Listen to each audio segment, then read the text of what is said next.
morning again, and thank you for being with us. We had such an exciting opening in the morning with both ministers and the ambassador. So this session will be a little bit more informal, and we would like to hear more from you. So to get us started, because we had this comment earlier, can I have a show of hand for all of those of you who work in the private sector? Just to see a little bit. Very good. Private sector, thank you very much. Colleagues working for the government, if you could raise your hand. Very good, thank you. Colleagues working for NGOs or civil society. Excellent, excellent. So you see we have a very rich audience. I hope we all get to know one another and discuss more during the breaks, the lunch break and the coffee break.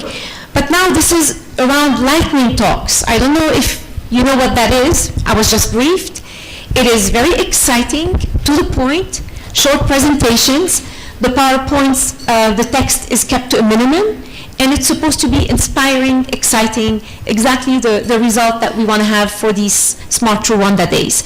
So without further ado, we're going to start with a lightning talk on open data, and we're very happy to have with us Jeff Kaplan, who's a senior consultant at the World Bank and an expert in open data, open government. Jeff has been working around the world, in East Asia, in Africa, in Europe, around open data.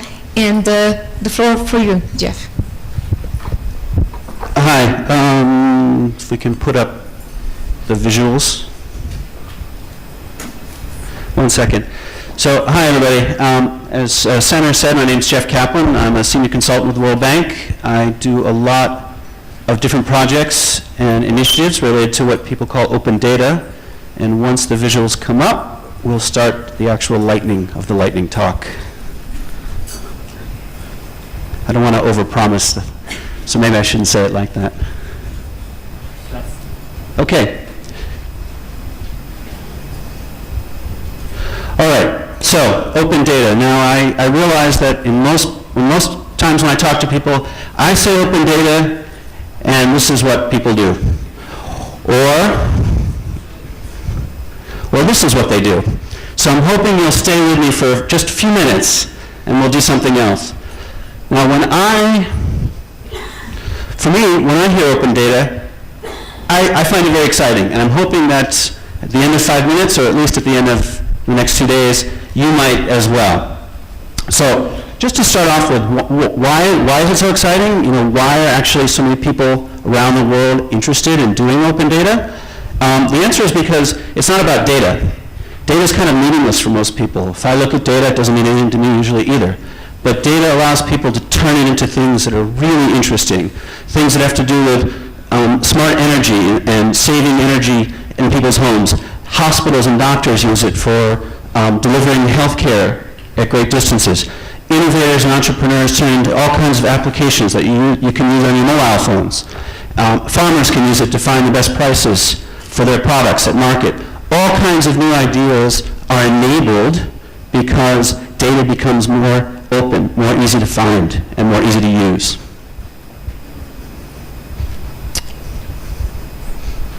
Okay, hold on. I know it's there.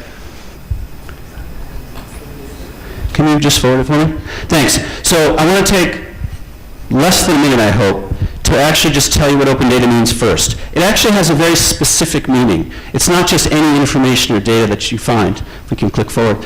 This is the one technical part of what I'm going to say. Data is open when it's in a format that actually is called machine readable. What does that mean? It means that it's in a format that computers and software can use without a person having to read it first or retype it or enter it. So it's in a technical format that computers and software can use directly. That's the one technical thing I'm going to say. If we can click forward. So open data is free. You don't have to pay to get it.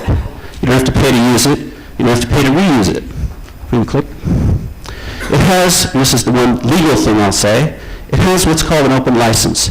That means that when you take the data that's open, you're allowed legally to use it in any way you want. So it's not copyright, which is sort of a typical license you see on things. That restricts what you can do with someone's data. Open license is more open, it allows you to actually do a lot of different things legally. You can click. So open data is usable by anyone. No special deals, no monopolies, anybody, inside government, outside government, private sector, civil society, academics, everybody has the same ability to use it. Next, any purpose allowed by the law. Click. For anything, you can use it, copy it, redistribute it, whatever you want. Click. Open data is happening all around the world. 250 governments or more are officially doing open data initiatives. Why? Keep going. Why? Because it's fuel for innovation. It's raw material. It's the best natural resource there is. It's better than oil. It never runs out. It grows every day. It has value everywhere. Big cities, small cities, rural communities, Rwanda as well. And it turns into incredibly useful things. Applications for farmers to help increase their production and efficiency with milk. So this is from Kenya. Click again. Open data, and the farmers that use this tool based on it were able to increase their incomes by 40%. Those who used open data in this application increased their incomes directly. Click. Health, Ministry of Health. This is a picture of dengue outbreaks in Pakistan. This is a picture of actual cases of dengue and mosquito sites. And the Ministry of Health, with this map, which is all open data, was able to target where they did prevention. Now imagine you can click it, please. Imagine combining that map of a disease outbreak with the hospitals that are able to treat that disease. Click. And where the medicine is available within the country. Combining data allows for really targeted response, in this case to a health crisis. Click. Seeing the performance of individual schools, so parents can see how their kids' schools are doing compared to others. Click. Seeing where pedestrians get hit by cars in the city, so you can actually figure out where the dangerous roads are and put in a traffic light, actually do something to reduce deaths. So the idea with open data is, with governments, they're releasing data that matters to people, data that helps fix problems, data helps make better decisions for people and even government. Click. How fast does open data turn into innovation? One example. Click. In the US, our Ministry of Health released a data set, the costs of the 100 most common medical procedures in hospitals. The actual costs per hospital, 3,000 hospitals. They released that on May 8th. That data was turned into an application which would allow anybody to find the price of healthcare for a given procedure. Click. How quickly? This was done in 9 days. 9 days data turned into an innovation. Click. And it wasn't done by a lot of people with a lot of money. Two developers took that data set and turned it into an application that anybody can use to find the best prices for medical service. Thank you very much.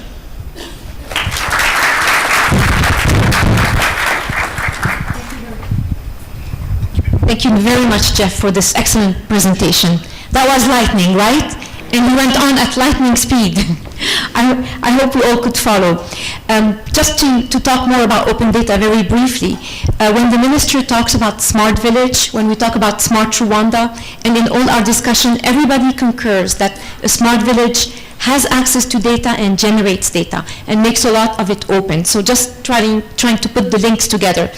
Our second speaker is Chris Smith, who's an e-procurement expert. Chris has more than 35 years experience in electronic procurement policy and reform. And Chris and his team are here in Rwanda helping around an e-procurement feasibility study for the government of Rwanda. So that fits very well with what the Minister of Finance discussed this morning. And he's also looking at feasibilities for e-government PPPs. So Chris? Okay, thank you very much, Samir, and good morning, ladies and gentlemen. I'd like you to hold tight for a quick whirlwind tour on e-procurement. So, okay, I'm just going to briefly talk about a little bit about what it is, because this is often an area that people ask, well, what is e-procurement? Some of the strengths and challenges that are actually present in Rwanda at the very moment. What could be a winning formula, and maybe a vision about how we might be able to spread smart e-procurement to Rwanda. Now, a lot of people think that e-procurement is very much about just saving money, stopping the waste. This isn't really the whole picture. This is the tip of the iceberg. We have things like transaction costs. If you think about the cost of actually doing procurement, and it's not just for the government, it's also for the private sector companies, these costs actually mount up.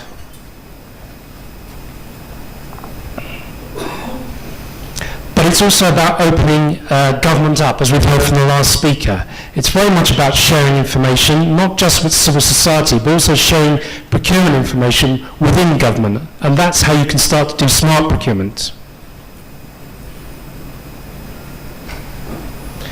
Looking at supplier performance, I'm getting down to the nitty-gritty here, but how do you get more out of your suppliers? Well, if you're able to monitor their performance and deal with them as a partner, you can see maybe areas where you need to really strengthen their performance, and that benefits you as well.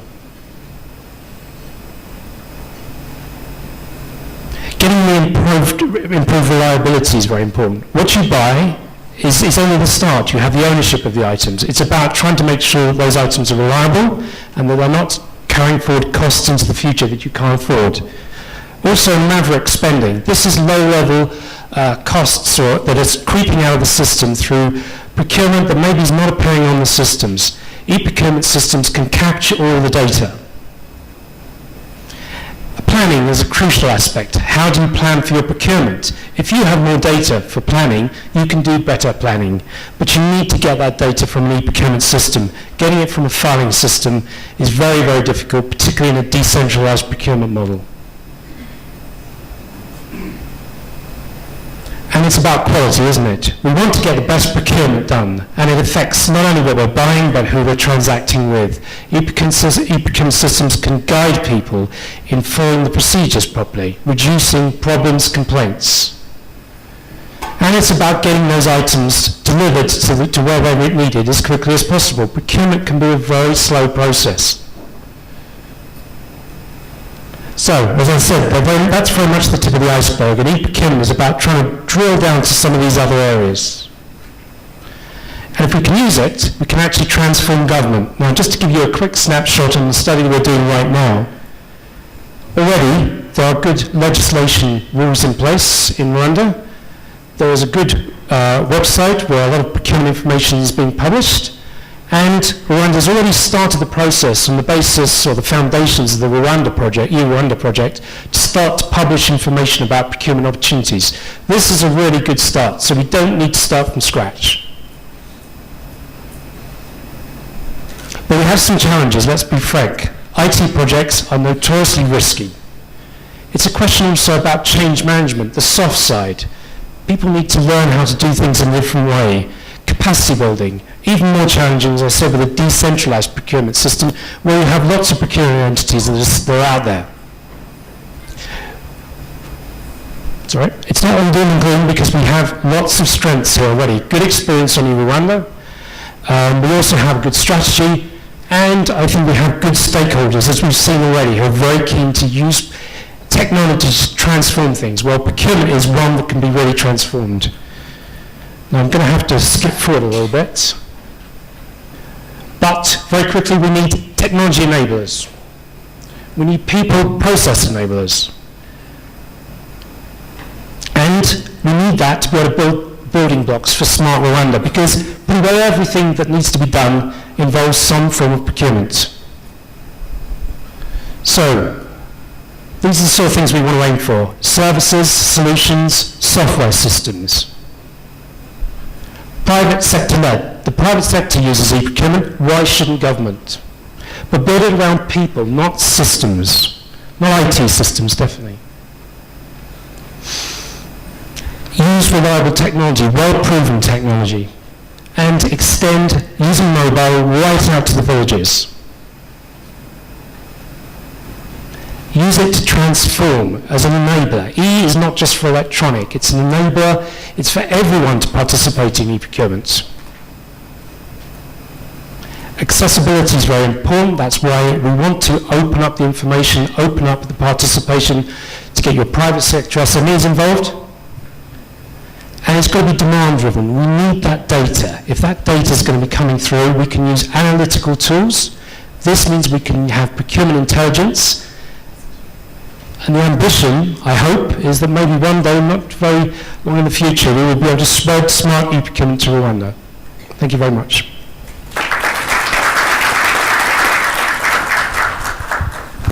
Thank you very much, Chris. And as Chris said, there's already a lot of good foundation in Rwanda. Actually, in a lot of the topics that we're discussing, we have been really we're very cautious about looking at what exists already, and a lot exists already. So we don't want to reinvent the wheel, we want to build on the good stuff that exists already. Our third lightning talk is around jobs. We talked about smart jobs in the morning, and here with us we have Tox Fayomi, our World Bank consultant from the Nigeria office, and Mark Sears, founder and CEO of Cloud Factory. They're here to talk to us about microwork. Good morning. Thank you very much for having us here. It's our pleasure to be here and participate in Smart Rwanda. Mark and I are going to discuss a little bit about an innovative approach to job creation, and that's through online work. Saki. Thank you. Now, online work goes by many different terms: online work, impact sourcing, microwork, paid crowdsourcing, and all these different terms, although they're slightly different, generally they have the same basic concept, where workers in rural areas around the world, for instance in Kigali, Rwanda, are able to tap into the global labor market using the internet, going online, using different work online platforms like Odesk, Elance, Cloud Factory, and so on. Now, many of the terms I've just described may not be very familiar to you, but the types of work being done on these platforms are very similar to BPO type work, business process outsourcing. So when you look at these platforms and look at the type of tasks that are available, they're very much business process outsourcing tasks. Now, the key difference between BPO and online work would be that in BPO, you may have a large group of people in one office, in one location, working with maybe one or two companies on specific tasks where they're dedicated to these tasks. With online work, you have distributed work across the different nations, different continents, where you have, in some cases, one job broken up into little pieces. That's where microwork comes in, micro tasks, broken up into little pieces to people in Kigali, people in Lagos, Nigeria, or people in the Philippines. Next. Now, this is a picture of someone working in Bourbon Cafe, and with his laptop, he may be working on business plans, website design, these type of high-level skills. Next slide. And someone with a simple phone working through SMS, maybe translating text or filling out survey questions and still getting paid for this. And there's a spot in the middle with the semi-skilled workers, which Mark will talk about. Next slide. The global BPO market this year is at $300 billion, and it's still growing. So there's a lot of work that can be done in here. There's a lot of space for Rwanda to take a piece of it. And if you look at the blue, particularly industry-specific BPO, that's when you find that BPO is not just linked to IT alone. This is BPO that crosses different service sectors, whether it's tourism, hospitality, or finance and banking. Next slide. There are a few different factors that are very important for growth in online work in Rwanda. And that's access to internet, access to a device, whether it's a laptop, a PC, a smartphone, or even a simple mobile device. And, sorry, please go back. Payment channels is also important, and skills. A lot of these things have been listed already by the ministers and a couple of the other speakers, and Rwanda has gone a long way so far, but there's still more to do. Next slide. The World Bank has different online activities, online work activities already going on in Nigeria and Jamaica and different places, and we're trying to do much more in Africa. Thank you.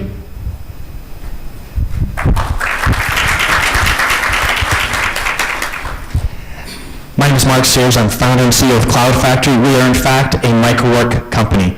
We exist to connect 1 million people in the developing world to basic computer work, but we want to raise each one of those people up as a leader to transform their own community. So another landlocked country we've been working in for a while, actually I live there with my family, is Nepal. So I live in Kathmandu, Nepal, and it's landlocked. Over the last 12 months, we've been able to create 2,400 data entry jobs, and over the next 12 months, we're on track to create 10,000 more jobs. We're currently operating in 4 countries, and we're looking at countries such as Rwanda to particularly replicate our model. So we've got a distributed work platform, we've got a workforce model, we're the new face of BPO, and we're very excited at the huge potential for microwork. We're currently processing 5 million tasks every single week. So right now, there's a factory in the cloud where people are logging in and completing tasks at a very high rate. We've seen 100 times growth in the last 8 months. So it's really exciting. As we take work online, it's really important to remember that work is about more than just money. It's more than just a paycheck. So as one observation that we've been learning over the last 4 years we want to share is we have to think about, as work goes online, that there needs to be both online and offline components. People need to work for more than just a paycheck. So we actually organize in teams of 5. Everyone works in teams of 5. They meet every week for 2 hours, face-to-face, in a cafe, in a restaurant. They spend 2 hours, they go through leadership development, they go through competency training to get better at this work. They also go out into their community every 6 weeks, and as a team of 5, they serve. So right now, this week, we have about 50 teams that are going out to do community service projects in Nepal, and it's happening every week. So where is the opportunity? To be very clear, there's different strategies for online work.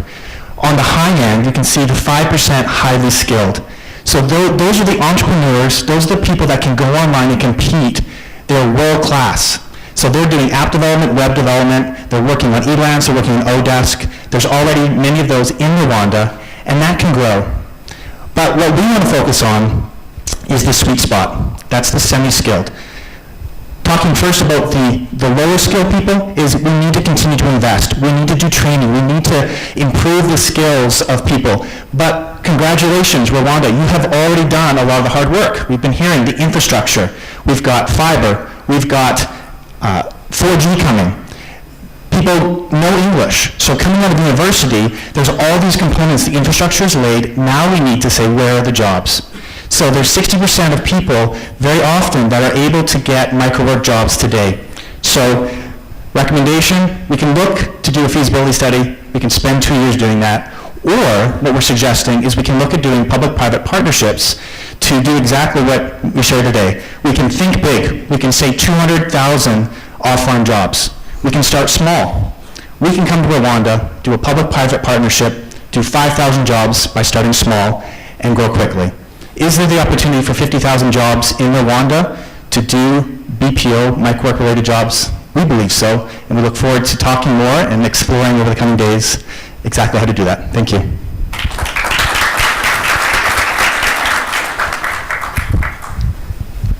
Thank you very much, Tox and Mark, for this very inspiring presentation. I think it goes very much in the spirit of this morning presentation around smart jobs and skills. So, we want to hear more later, right? Our last speaker is Jacob Gamani, and he's going to talk to us about public-private partnership, which was brought up by the 3 speakers before you. Jacob. Thank you. My name is Jacob Gamani. I've been working with the World Bank and the Ministry of ICT as a local consultant. I'll be talking about one of the most exciting topics, public-private partnerships. Next. Yeah, PPPs are not the latest fad. They've been here for some time. In other sectors, in the ICT sector, they've been going on and will continue to go on with Smart Rwanda. Almost $500 million worth of projects, about 18 projects earmarked or have been going on through some form of PPP, one form or another. So you've got some of these are very familiar with you. The e-tourism portal, the e-procurement portal, network access, the smart grid, the Technopole, Green ICT. All these are initiatives that are going to be or are already implemented through one form or another of PPPs. Next. Yeah, I notice there are so many private sector people here, and obviously we have the government people here. So can we call this a public-private partnership? Yes or no? Yes, because there's no one-size-fits-all definition of PPPs. Depending on the context and the purpose, any gathering that brings together people from the private sector and the public sector is a PPP. But it's not always a PPP, and I'm going to tell you why. So no, this is not a PPP. Now, the definition I would like us to use for PPPs, next. Yeah, there has to be a contract. So this I'm getting from the National Investment Policy of Rwanda. There's got to be a contractual arrangement between the public and the private sector for purposes of implementing an infrastructure, a public infrastructure or service. So the contract is very key here. And the private sector has got to assume significant risk throughout the life cycle of the project. That is technical, financial, and operational. So as long as those two elements are not there, then it's not a PPP. Next. Yeah, now the benefits, once you relieve government of the nitty-gritties of projects, the benefits, I mean, there's no limit to the benefits that you can achieve. The government is going to focus more on what it does best. That is political and social responsibilities that you're very familiar with. Then again, you're going to utilize better the public funds. There's improved service delivery coming from the private sector, efficiency. There's quicker delivery of projects. There's increased budget and financing certainty. Obviously, there's going to be access to finance, especially during the difficult times, the financial crisis that has been going on for some time. Next. Yeah, I'm not going to stand here and pretend that it is all rosy in the PPP garden. I have been one of the advocates of the public-private partnership with the Smart Rwanda, but I'll tell you there are disadvantages of Smart Rwanda. If you're not careful, that's the kind of arrangement you're going to end up with. Next. Yeah, there are higher borrowing costs. If you borrow your government and you borrow money, it's going to be cheap as compared to when the private sector is borrowing. Next. Sorry. So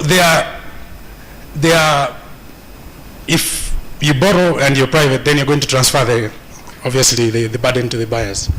Then again, the negotiation and tendering processes are very complex and they take long. And the contracts are rigid, and yet times change. You know, there are so many factors that come into play over a period of time.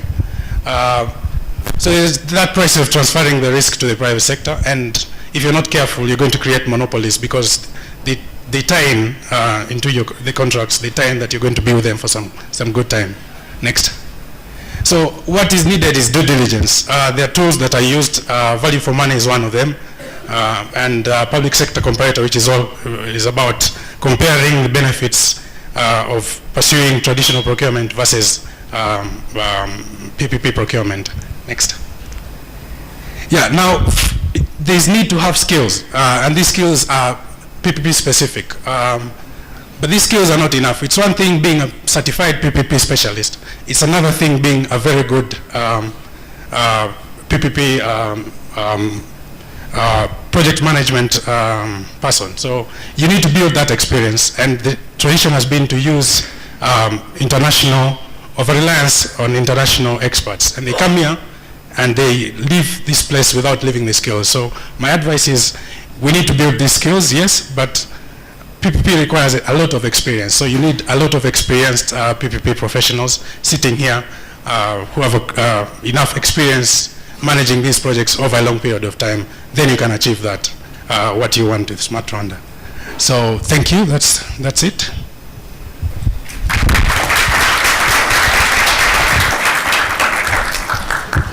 Thank you very much, Jacob. We will take 5 minutes to take some questions from the audience.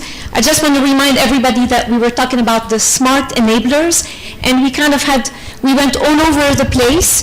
We had open data with Jeff, so you may have some questions for him. We talked about electronic procurement, and then we talked about smart jobs, new jobs, through the microwork platform, and then we talked about public-private partnerships. So if we have questions, let me take a few, and then we'll give the speakers a chance to respond. We'll take a set of these. We have Dorothy. Do we have anybody else who wants to ask a question? We'll go to Dorothy. Thank you. Thank you, Samia.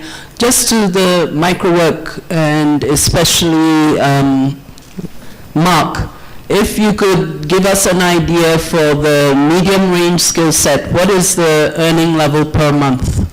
And I just want to thank all the speakers. I think you've been an education on how to do lightning talks. Thanks. Thank you, Dorothy.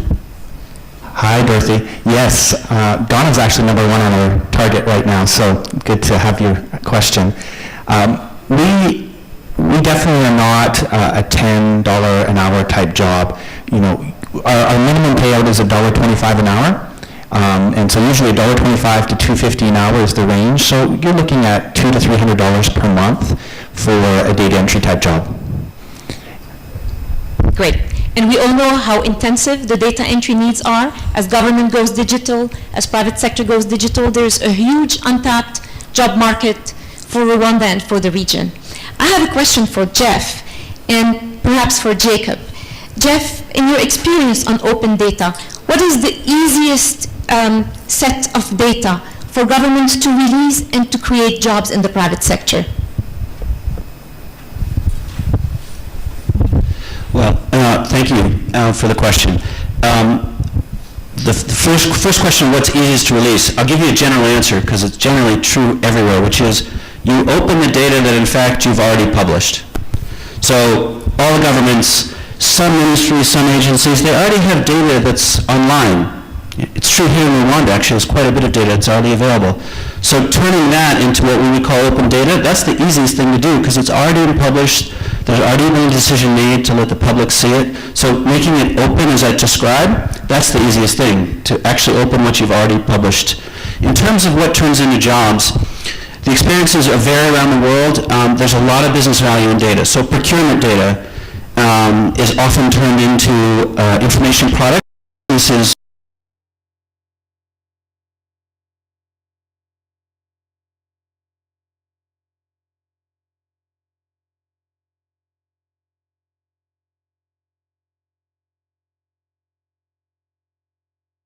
I gave you an example.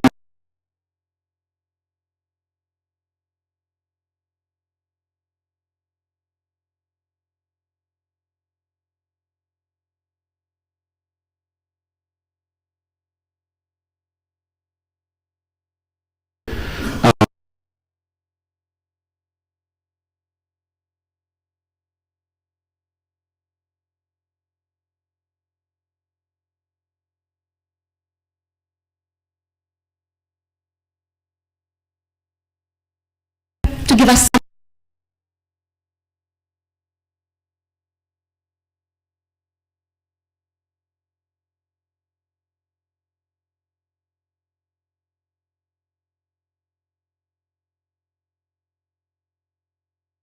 It's not always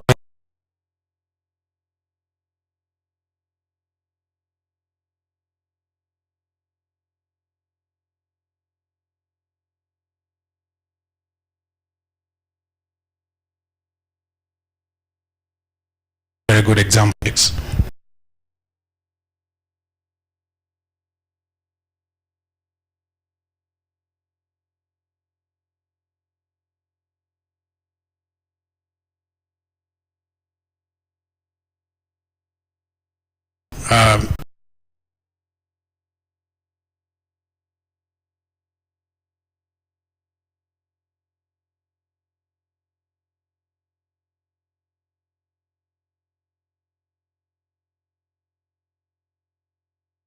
We are using the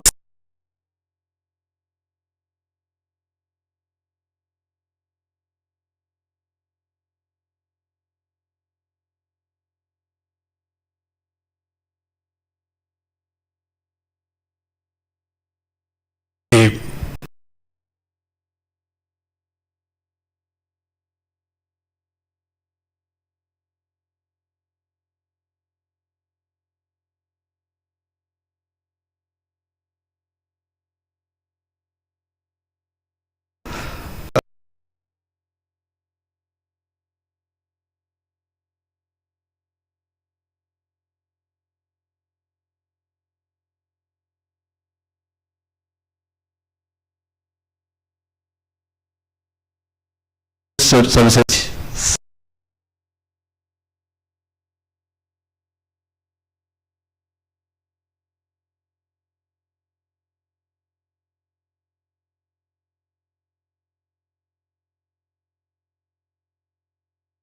Videos.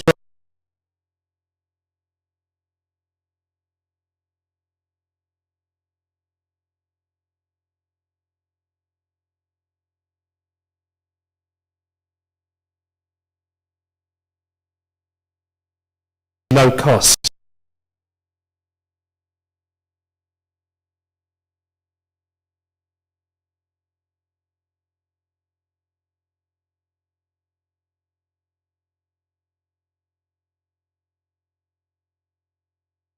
Actually appropriate.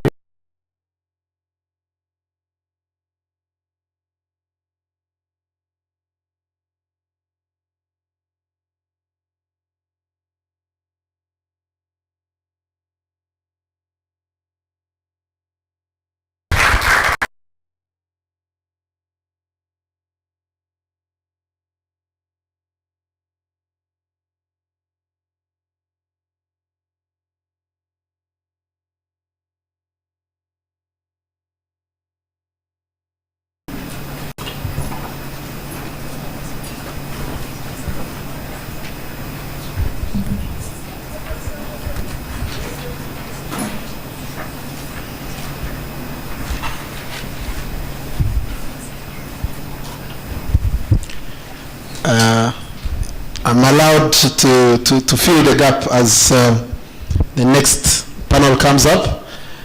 There was a question on the micro-work that I want to strongly express our interest in pursuing micro-work. So you said that you are ready to engage and continue to and start something small that we can grow fast. So we are more than ready. I hope to be able to engage because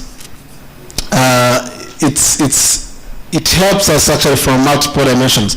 One is to be able to tap into the opportunity for our young people to earn some revenue, but the other one is we are embarking on a massive digitization process. So people always tend to think about micro as having the demand, which is international or overseas, but there is huge local demand that's just needs to be unlocked. So it's a good industry to be in, and I could assure you that if you don't leave Kigali until you have had your first worker, you'll be having the first mover advantage. All the wind is behind you. So, but on the PPP as well, when I look around in the audience, there are many people from the private sector, actually very many. So that's really exactly what we wanted. I saw the horse or the camel that Jacob, the public was having, the hero was ahead and the guy from the private sector was on the back. If you allow that to switch, right? So the private sector people, please, we want to hear your voices louder. I think some in the morning ask the question, but we want to know whether whatever we are talking makes sense to you, or is it public sector jargon or NGO jargon? We want to understand. We won't have this confidence that, in fact, Smart Rwanda is opening new areas for investments. If it's not doing that, we can as well stop here and go back.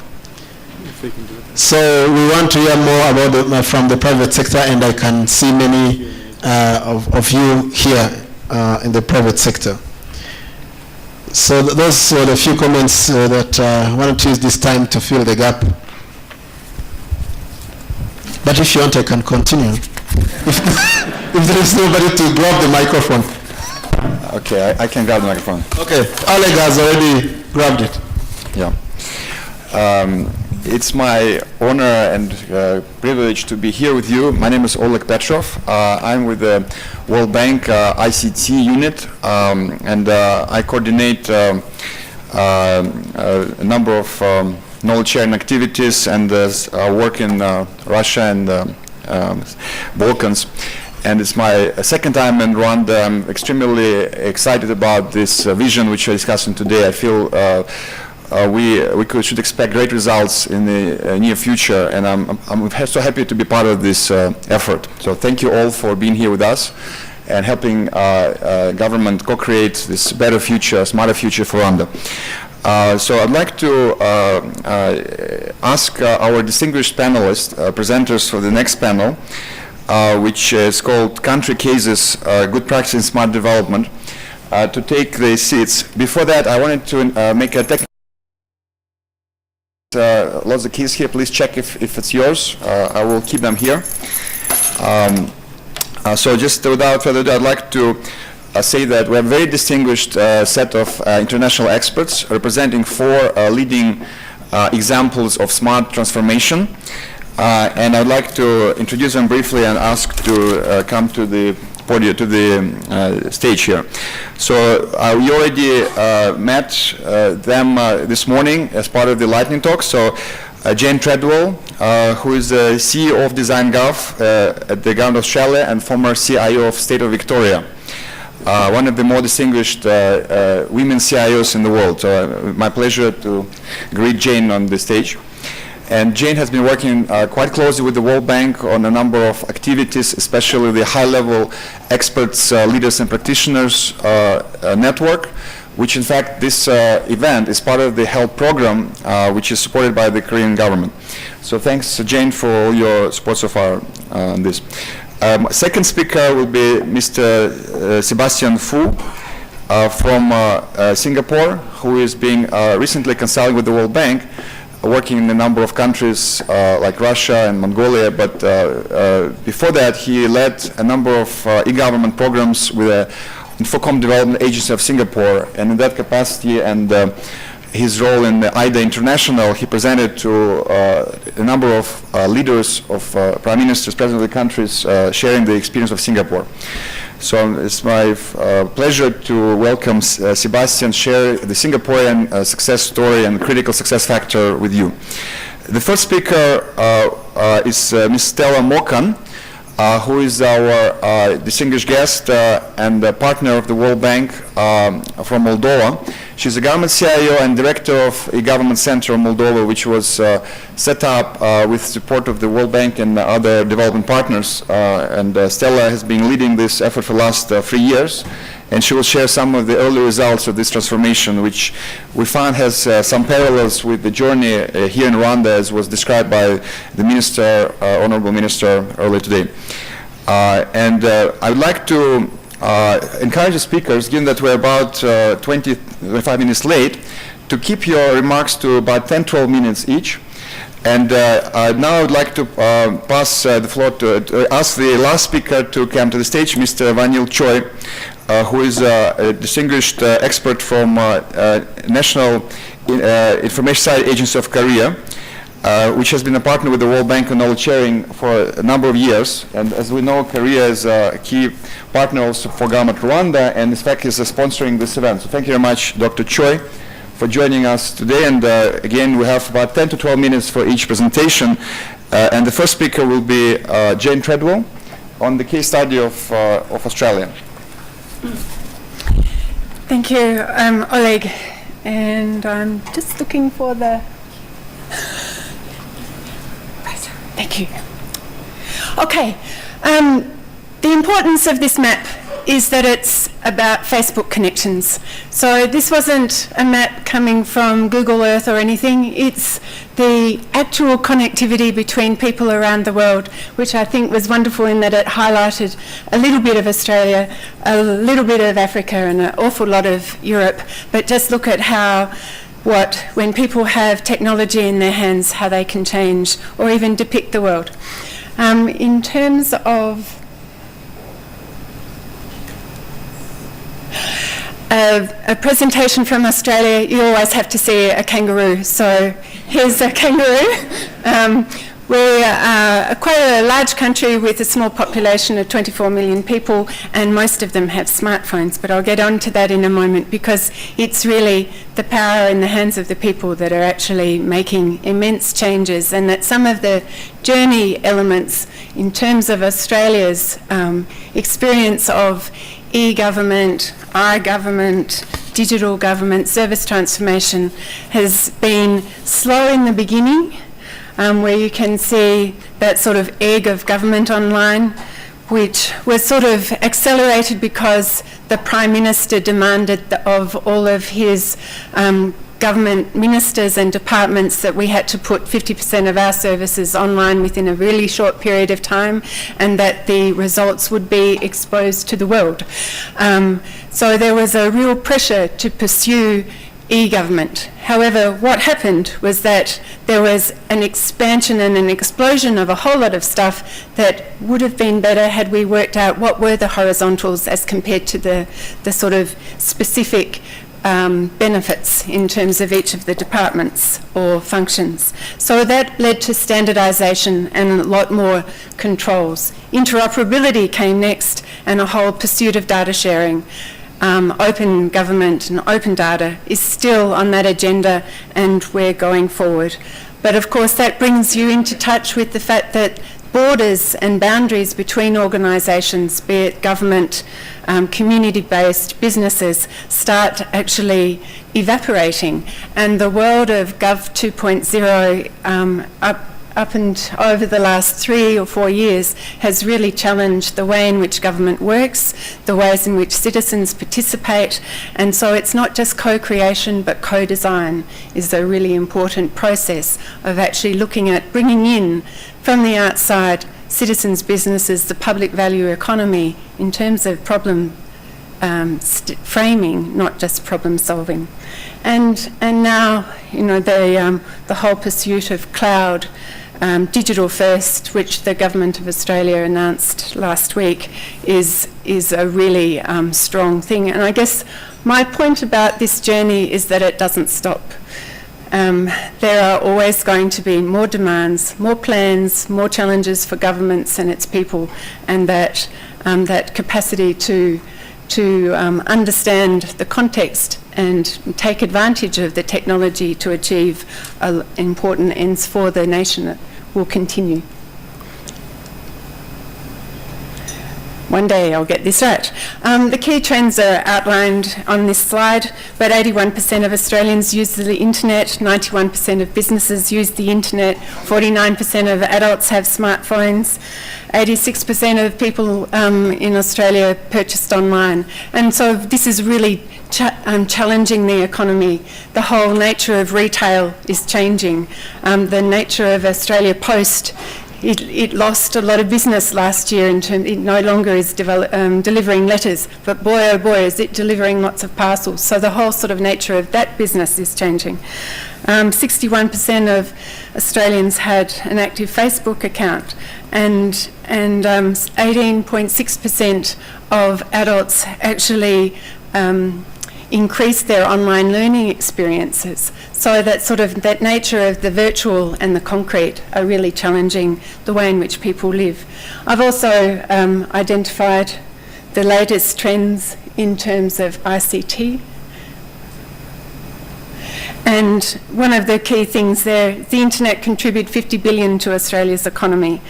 The federal government ICT expenditure is around $6 billion a year. This is actually moving in terms of that infrastructure to the content and the sort of the applications. And as the lightning speakers spoke before, open data is being absorbed into digital industry development, entrepreneurial sort of fuel, if you like, for actually building businesses. So this too is what the government is recognising. 20% of the total ICT workforce is women, and that is sort of stuck at about that level. It's a challenge for us to actually make the ICT work look appealing to women.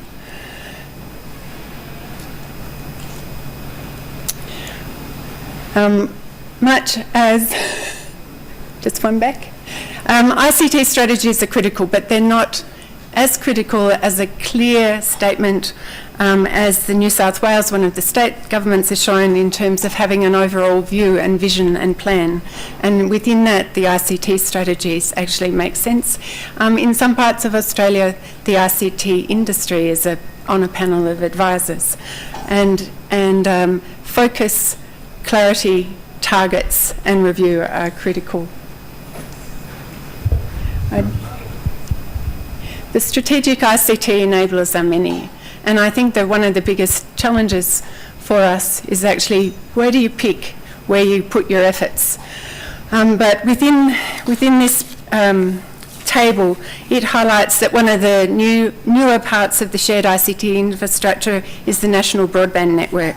Open data has been acknowledged and declared as important at both federal and state levels.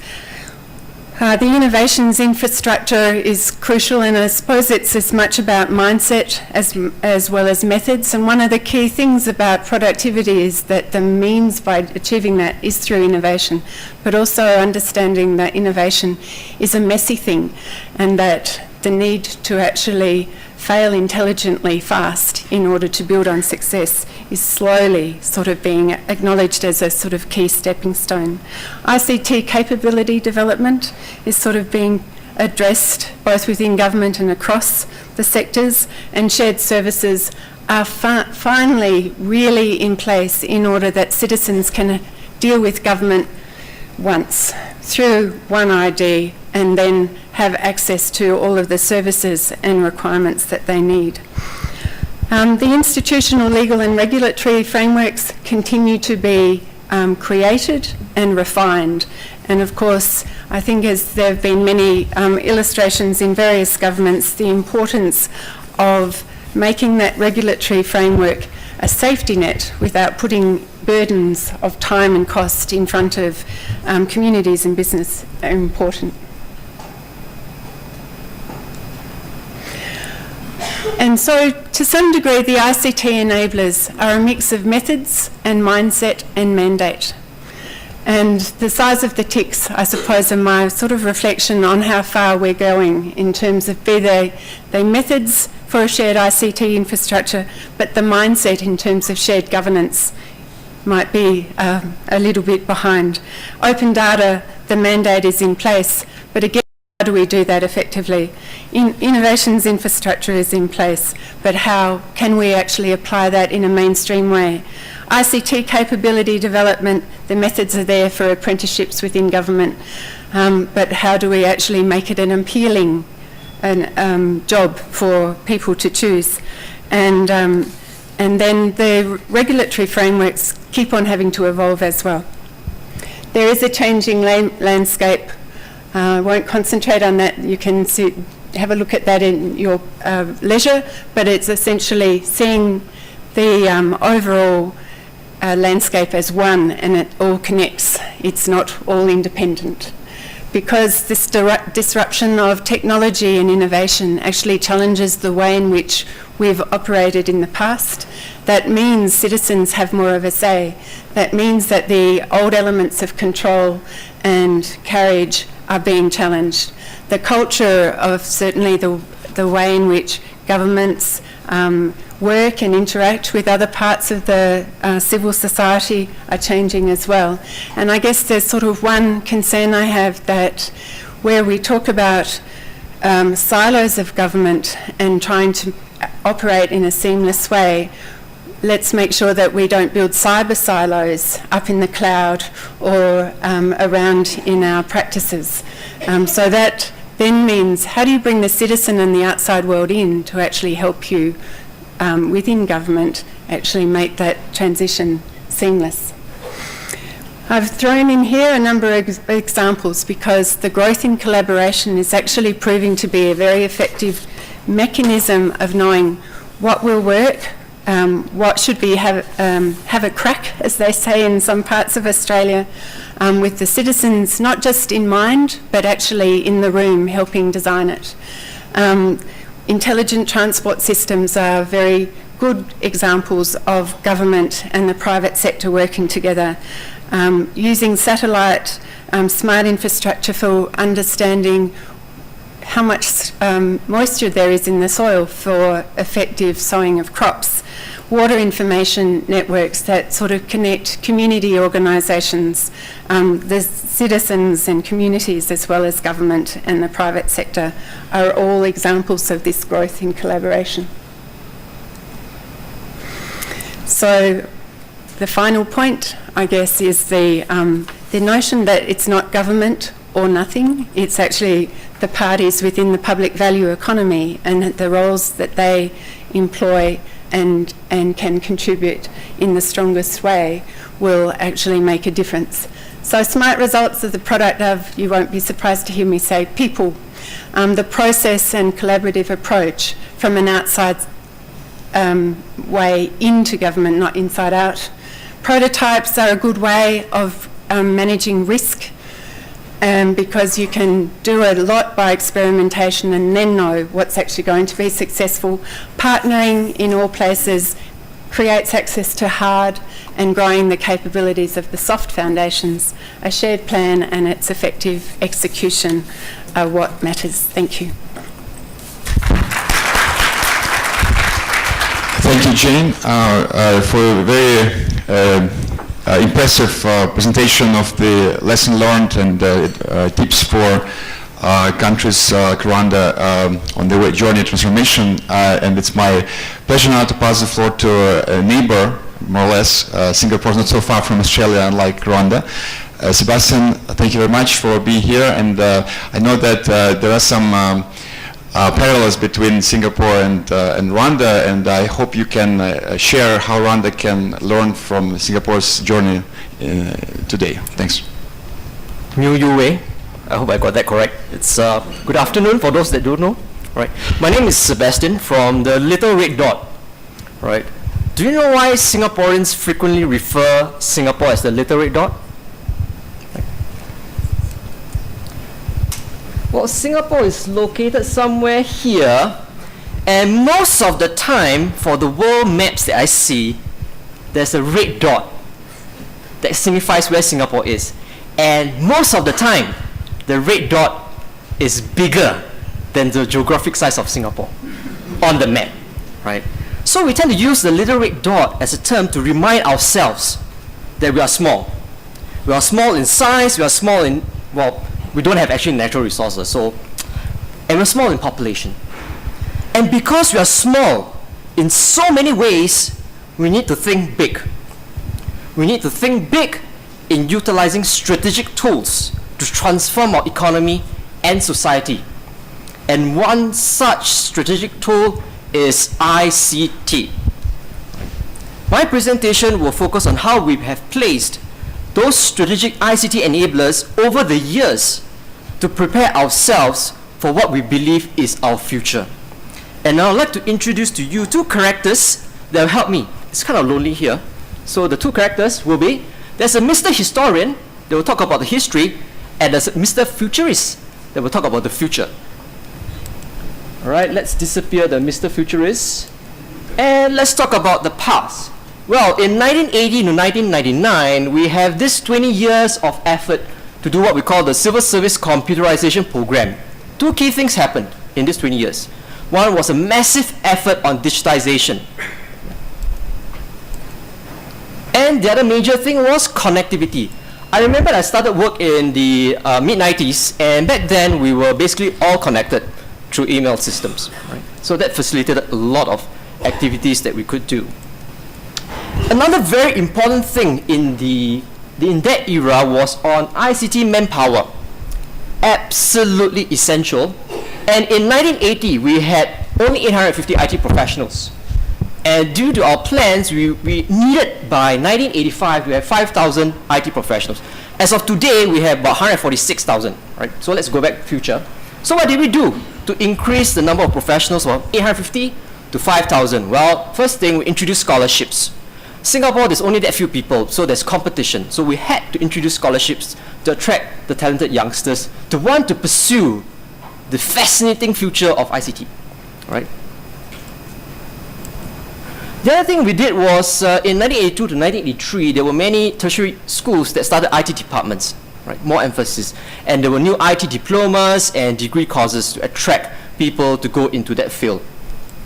And last but not least, not to forget the working professionals. We actually have courses to have mid-career transfers. So I could be a nurse, I could be a public administrator, but I'm given the opportunity to go through a 6-month course to be converted to IT analyst. Right?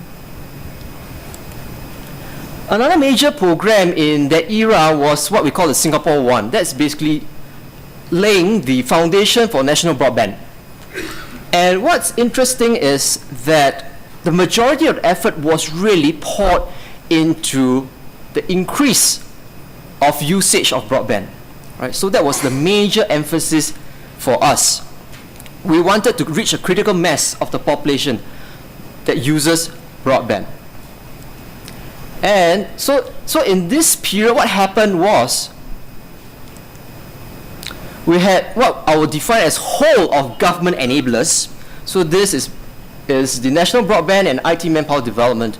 And we also have what I'll call whole of government. Sorry, the first will be whole of country, and the second will be whole of government enablers.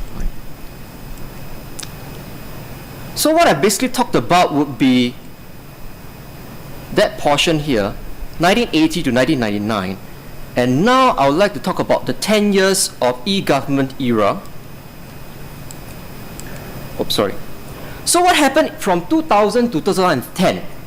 Well, in the earlier part of this era, we focused on implementing as many feasible electronic services as possible, right?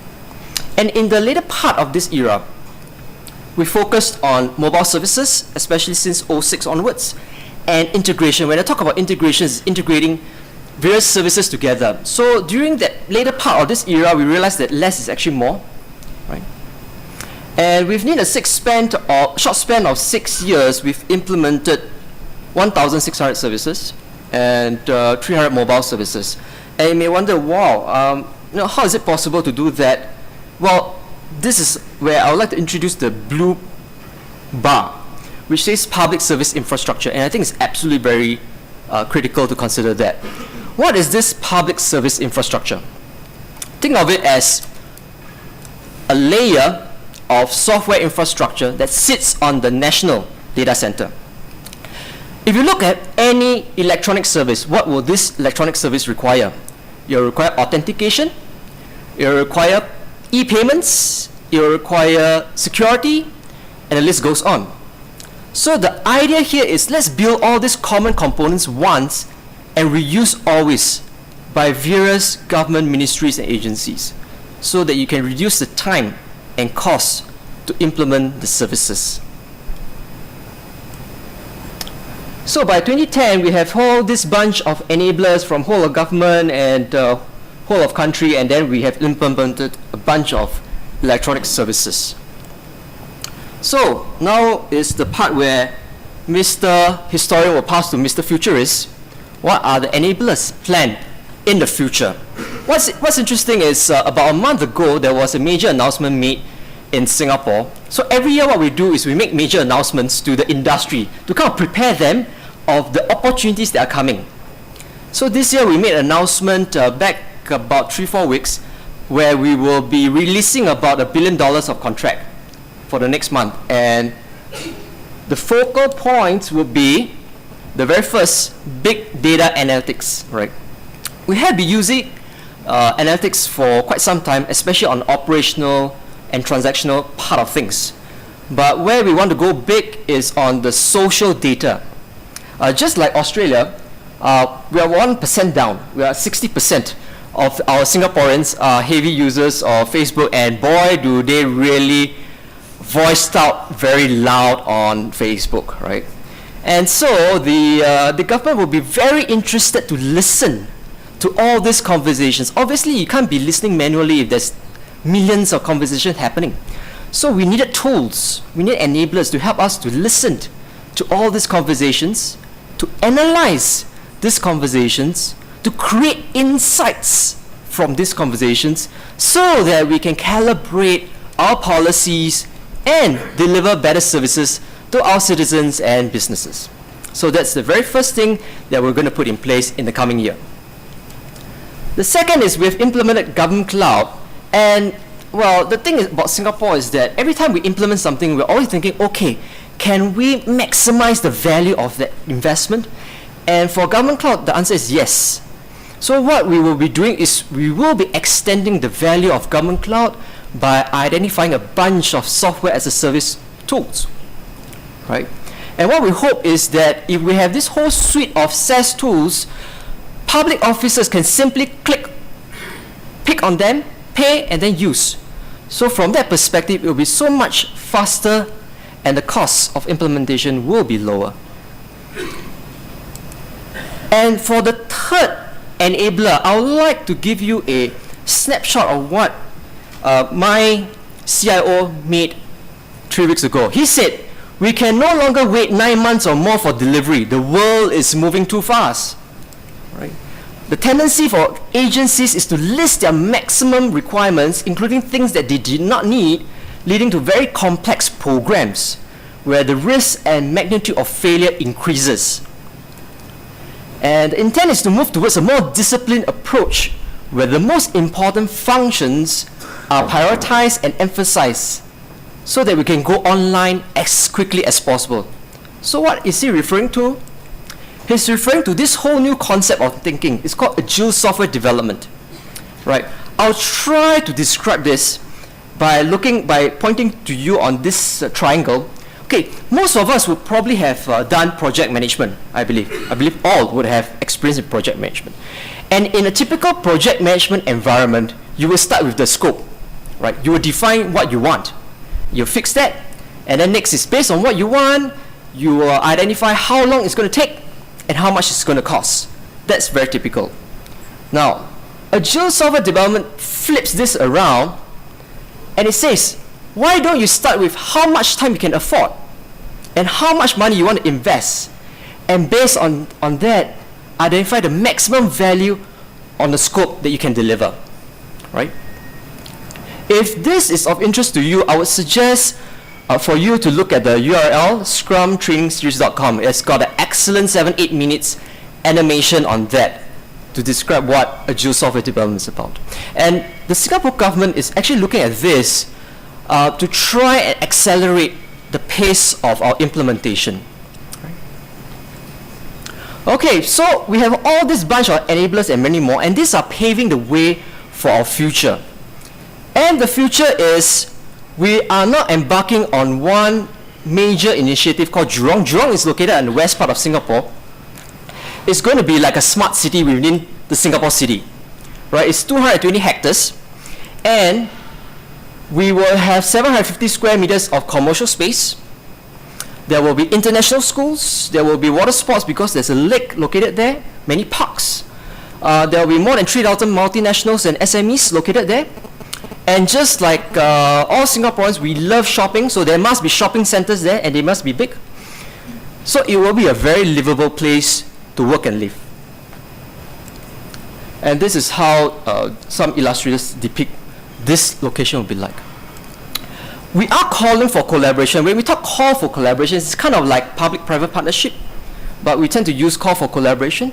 So the government really wants the private sector to co-create and to co-conduct pilots and trials in this location called Jurong. So this place called Jurong will provide the private sector with a platform to demonstrate their solutions in addressing urban problems.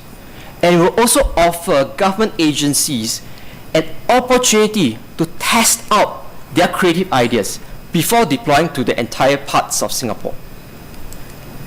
Takeaway, well, is there really secret to success? For me, I think there's an order to success. And what I mean by that is the right order is a key really to prioritizing what to do first. There are many things to do, but there are certain things to be done first before the others. And the second is, I'm sure there are many soccer fans here. We all know that the best soccer players don't always win the World Cup, right? It's the best team that does. And it comes with strong leadership, right strategy, and teamwork. And with that, I'd like to thank you, right, for your patience.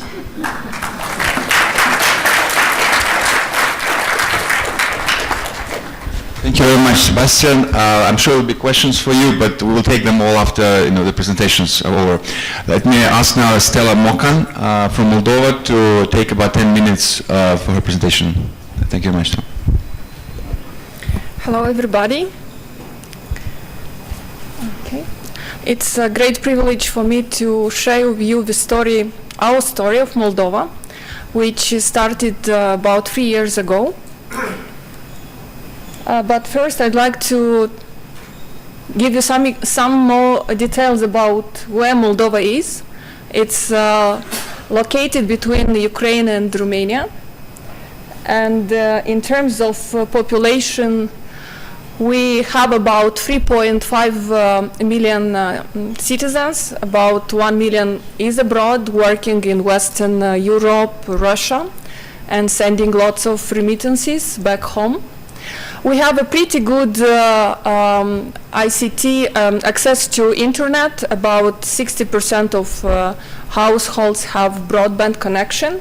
There is broadband connectivity in every locality in the country, both urban and rural.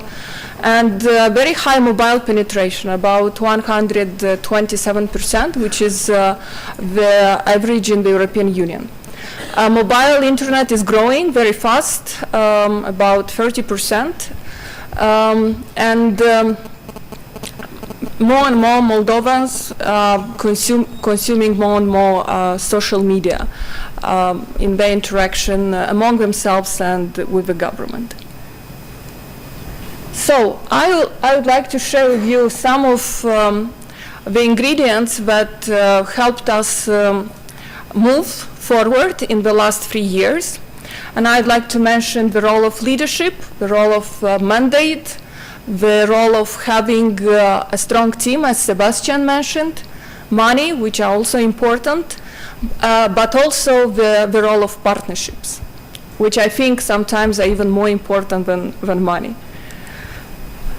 Okay, so the journey started in 2009 when we learned about Singapore and what Singapore has been doing.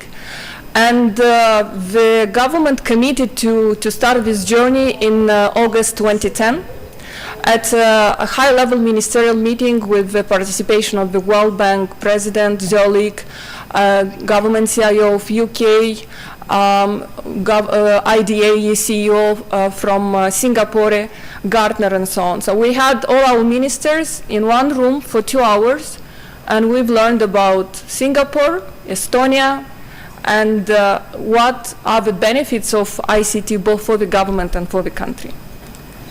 As a result, what happened? So after this roundtable, our Prime Minister pushed the government forward, and the government set up the e-government center, which is the government CIO office.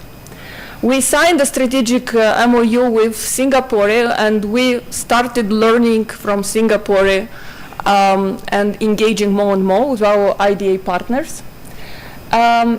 In October 2010, a team of 3 friends, colleagues from IDA International Singapore came to Moldova and helped us define our vision. And the key priorities, as Sebastian mentioned, you have to prioritize with what you will start first. And in last year, the government decided that it's not enough to have a CIO office at the central level of the government. It's very important to have in each ministry a small office, a small unit that drives the e-transformation at the sectorial level. A very important aspect, in our case, the e-government center is set up in the Prime Minister's office. So we were funded by the State Chancellery, which is in charge of public administration reform. So we are not just an IT project or an IT initiative. We are to support the reform process in the government by using information technology. So the mandate. Is provided in the government program, which is actually the government technology strategy. It was approved in 2011, and it's the first strategy that, first technology strategy of this kind that our government developed. And actually, it was a precondition when we're developing with the World Bank a project called e-transformation, governance e-transformation. This was a precondition to get the funds, to have a clear vision what we want to achieve. And here you have like 13 key areas of how we are to e-transform the government. You have here the public service re-engineering, the open data, interoperability, intelligent IT investment, modern access channels, information security, and so on. This document is online in English, and if you'd like to learn more about it, I'll provide you all the information. So, mandate is important, but how you actually organize the process of change is also very important. So, how we organized the transformation in government. As I said, under the leadership of Prime Minister, we have an e-transformation commission where Prime Minister, together with all the ministers, decides on the priorities. We have the e-government center, which is the CIO office of the government, which has a very strong management board. On our management board, we have the Secretary General of the government, the Minister of Finances, the Minister of Education, the Minister of Social Affairs, Interior, ICT, so all the most important ministries are part of our management board and decide where we have to focus most. And of course, in each ministry agency, there is a Chief Information Office, which helps us localize, go into the sectorial transformation. Now, as I mentioned in the morning, leadership alone cannot ensure results and change. It's very important to have a very strong team, committed team. In our case, the e-government center is about 20 people. All of them are from the coming from the private sector, or there are young people that came back from abroad, completed their studies, and jumped in to help transform, reform the government. Our mindset, our operational approaches are very much similar to the ones in a startup. We are part of the government, but we are not, let's say, a government institution by nature. First of all, because we are very young. We are 3 years old. We'll be 3 years old in the fall. But anyway, we try to use this startup mindset, this drive, this speed, this energy to drive change across the government and not let the government change us and become an ordinary bureaucratic institution. Now, the money, we have been working with the World Bank. We've got a 20 million loan for the governance transformation project. We have the government contribution, and we have the support of other development partners. USAID, Dutch government, Sweden government, with cash, but also with know-how, study visits, and other types of assistance. So the power of partnerships, in our case, has been very important. First of all, because through partnerships, we got to connect to colleagues in other countries, governments, learn about their successes, about their problems, and not reinvent the wheel. So that's why it took us only 2 years, 1 year to prepare, 2 years to start delivering on delivering specific results. They are very important to start and drive and sustain change. And it's a very good push for the government to keep its commitments that they make towards different partners. Now, what we actually achieved in 2 years. So our key goal is by 2020 to deliver all services online. And last year we launched the Government for Citizens portal, which has right now about 300 services listed, and out of which 78 are electronic services that are delivered through this one-stop shop.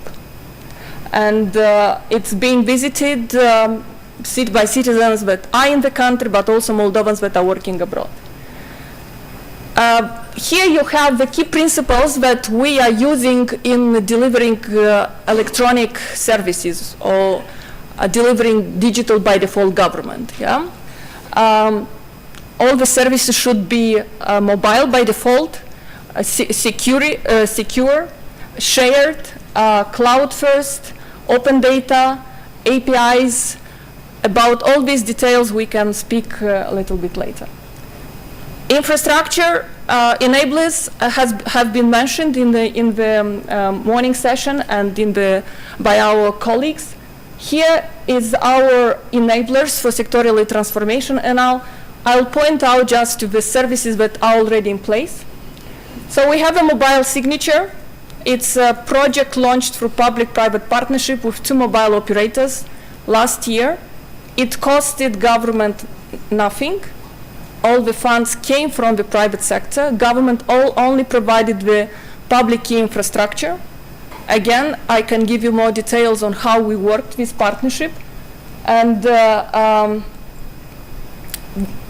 together with these partners, we have a mobile digital signature, which allows us to sign, authenticate online. It received the GSMA Global Awards this fall. Here you have a list of services in which we are investing right now. Sectorially services, shared services, and platform services, and you can see which of them are using mobile digital signature. Again, I'll not go into the details, but if you'll have questions, I'll be happy to answer. We've spoken about the need to be able to interact with the government in a secure way online. We have put in place this authentication and access control service, which is called MPass, M meaning Moldova, and which is ready to be used by all the government entities. So no ministry has to spend time, money to have a secure interaction with citizens. So they just use it for the service delivery. Another service is called Government Electronic Payment Platform, MPay, which is also launched in partnership with private sector. We haven't paid yet any penny. We will pay per transaction, and needs to be fully operable in July.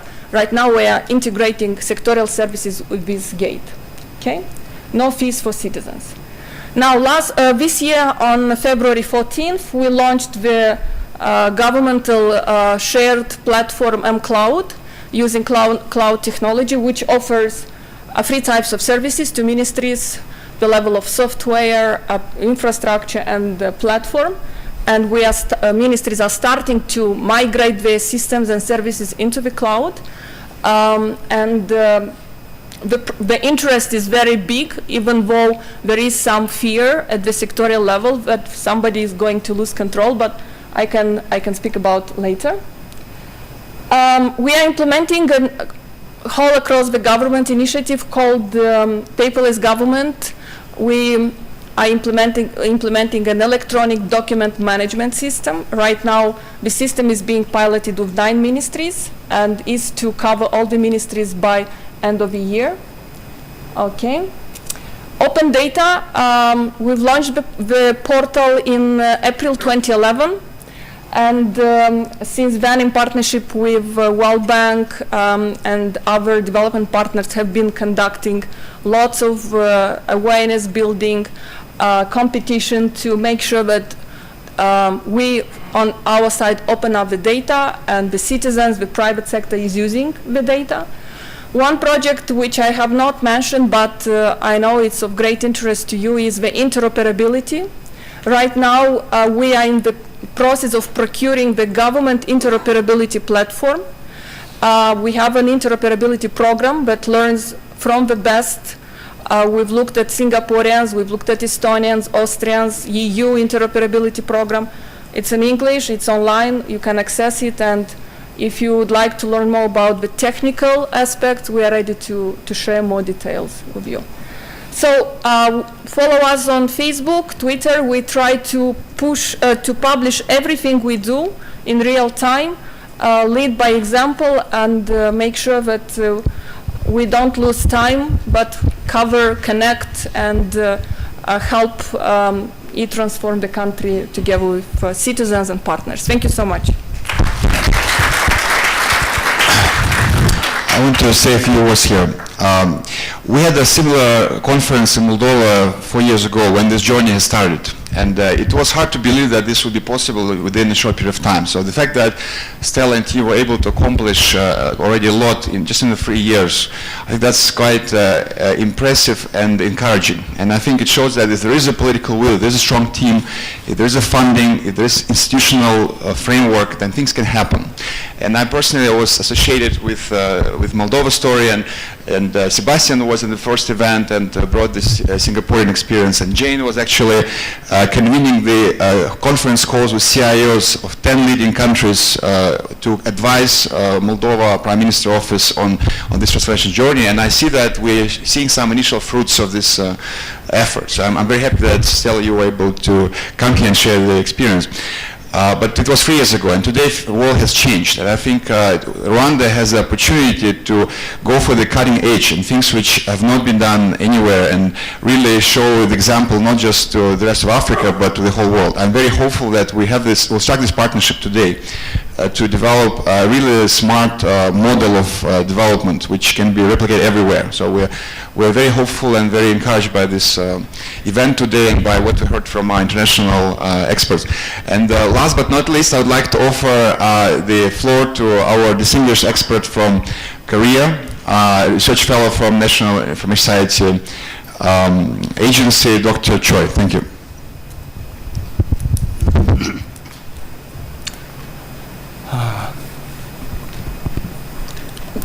It's a great honor and pleasure for me to share our experience with you and work together for the rapid economic growth and the reduction of poverty rate through Smart ICT Solution. Due to the time constraint, my presentation will be very condensed. There is a Korean saying that the shorter the speech and ready skirt, the better. So I should take express train. Okay.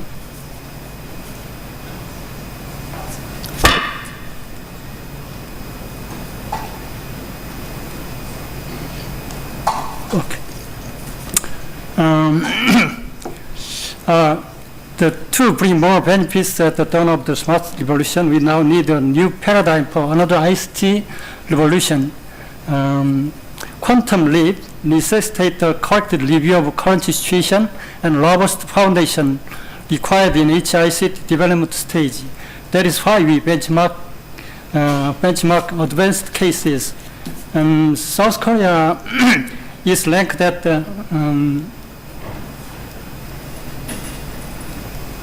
or near the top in several global IT surveys in both the public and private sectors. This slide explains the different stages of e-government development and current status of Korea. According to a UN report, the Korean government has completed level 3 and is advancing on to level 4.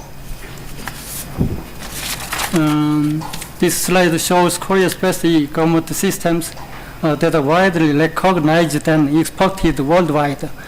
Among them, online civil service portal called Minwon 24 and Korean national e-procurement system called CONEPS and another immigration smart service were cited in various reports and also awarded by international organizations.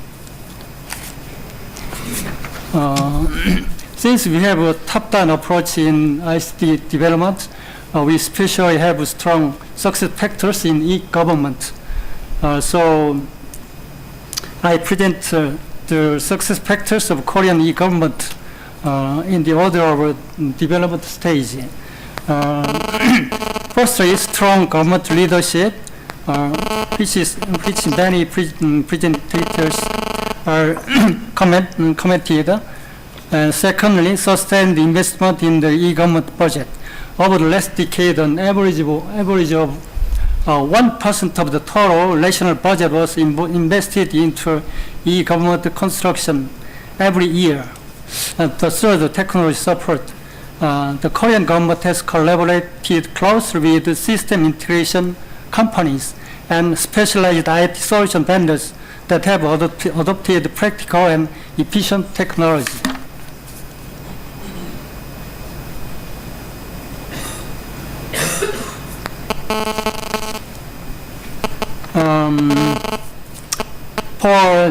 In the transactional stages, we have a success factor of change management of public officers in a changing e-government environment, and also it's very important factors. Performance-based program management is becomes a major success factors in the transactional stages.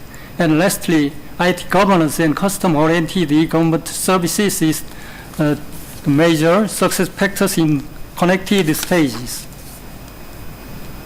So I summarized strategic ICT enablers in Korea as this.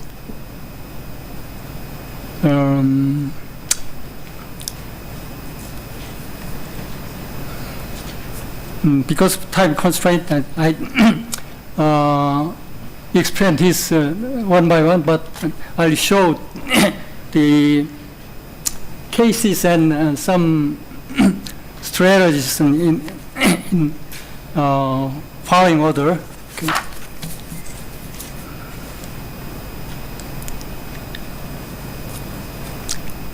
There are approximately 35 million, or about 70% of Korean people using smartphones in Korea now. The smartphone users and wireless data traffic have exponentially increased 40 times and 126 times each since 2009. So it's very, we had a very high demand for mobile services. I'll show some success factors of Korea's IT infrastructure. The success of Korea's high-speed broadband network was attributable to various factors as pointed in this slide. The first is the government's aggressive and relentless effort to implement IT infra policy. Second, Korea's unique business model. Third, selection of ADSL techniques for initial infra deployment. Fourth, high priority investment to isolated and vulnerable areas from IT distribution, such as schools and rural districts. Fifth, establishment of a pro-cyclical investment structure led by the government. Lastly, cultural and environmental characteristics. Among these, I'll show some one pictures showing the virtual circle of high-speed public network. It's kind of PPP, or the government gave financial support to the telcos, and who are not willing to invest money to the construction of network infra because of the uncertainty to yield expected revenues. And later, the deficit amount resulting low price rate is set up between government and telecommunication companies. So the mechanism was implemented like this. Low user price has resulted in the diffusion of increase of broadband services, and also the service the demand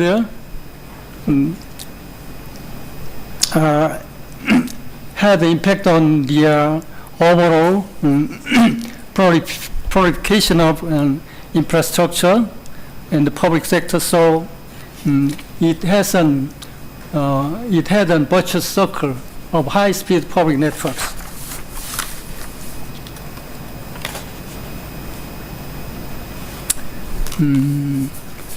Cloud computing becomes the main theme now to adapt the next generation computing. Responding to the mobile environment and SNS, we actively set up policy and implement the possible objectives one by one. Especially this one is the government lead policy for the cloud services. Also, we we actively seek the open data policy implementation. Open data also has become critical issues in not only private but public sector. Major characteristics of government 2.0, like participation and communication, necessarily require data open and shared between government and citizen. We are operating government data portal and Seoul City is capital of Korea, have an excellent open data system named Oasis of millions of creative ideas. Also, we in Korea, 4 independent government departments, as shown in this slide, are in charge of each 4 major processes of national information project, such as planning, budgeting, development, and operation evaluation. However, they can communicate with a common language throughout national informatization life cycle because of government enterprise architecture. It can be achieved only by a whole of government approach along with participation of all IT processes, all IT process owners. This shows the government enterprise architecture portals. This portal serves as an IT dashboard to provide detailed information about all public agencies' IT resources at a glance. More than 1,400 public agencies in Korea have registered over 17,000 important systems and related national information projects through GEAP, which serves as an information resource sharing forum for all agencies.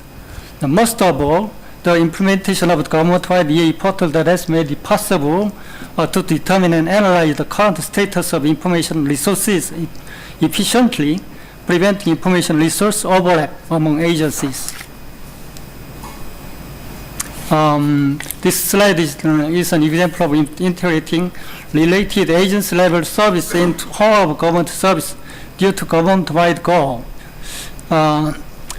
This slide shows how the vehicle attachment release service has been changed, and after integrating into whole of government service, how many processes and procedures has been decreased dramatically. So the first picture is the before status, and the second is the after stage process. Also, we, especially NIA, developed the e-government standard framework for developing and operating e-government system. It is not only improve the quality of e-government services and efficiency of ICT investment, but contribute to make a fair competition environment created by sharing same basis. It's an open source software, and especially it contribute to enhancing SME's competitiveness. Also, it remove vendor dependency, as Doris said before. E-government frame's main philosophy is the platform approach with multi-benefit for ICT project. It has 2 basic ideas as following: development based on the standard framework, productivity and quality improvement by reusing common components. This slide shows the applied cases of mobile features. So we update the functions continuously. This solution received the award from UN and UN Administration Service Award this year. Okay. Smart society has more strength to solve social issues effectively and produce new value than before. The core keywords are sharing, communication and openness, innovation, collaboration, creativeness, and platform. Smart solutions should naturally take into consideration them, and experts comments that simplicity is one of the critical characteristics for customer-oriented services become major directions in the smart society. We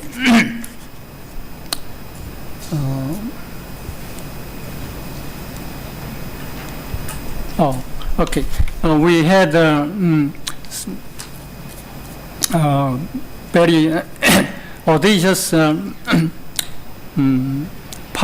plan for towards smart government in the smart age. So we have 5 agendas: realize the world's best mobile government, establish a safe and warm society, promote smart work that balances work and life, and provide personalized services by communicating with the citizens, and let's build a strong e-government infrastructure.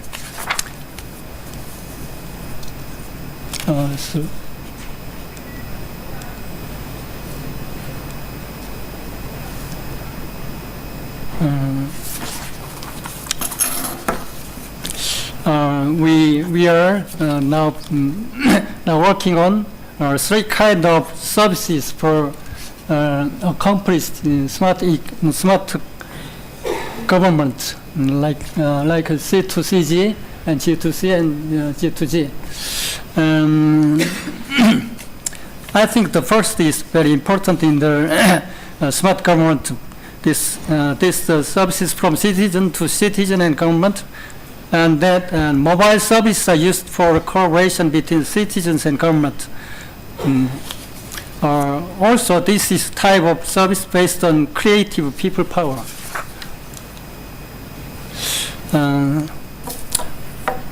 I would like to conclude my presentation by using some research results from enablers of the research results in the EU online consulting. The enablers of ICT-driven public sector innovation on the Horizon 2030. So it